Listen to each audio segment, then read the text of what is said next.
Hi, my name is Adam Power and I'm Chief Medical Officer at Frontline Medical Technologies. The COBRA-OS Corner is meant to help you avoid some of the pitfalls that I've encountered as a vascular surgeon. Today we're going to go over a question from a REBOA user. She asked if I could go over some tips and tricks about removing the device from the sheath once the procedure is complete. Once your patient no longer needs the occlusion device, you will want to deflate it to remove it from the sheath. The syringe that comes with the COBRA-OS has a withdrawal locking mechanism that you can use to apply continuous deflation. Overall, remember to deflate and wait. It is critically important for you to remove all the inflation medium.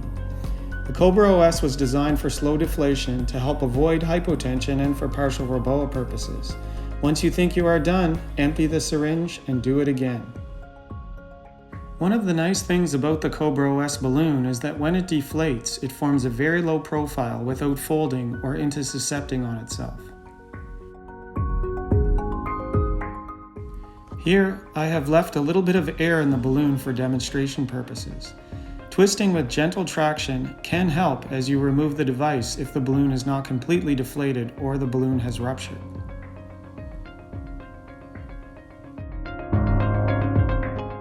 If the balloon is difficult to remove from the sheath, you should re-advance the device and again confirm deflation.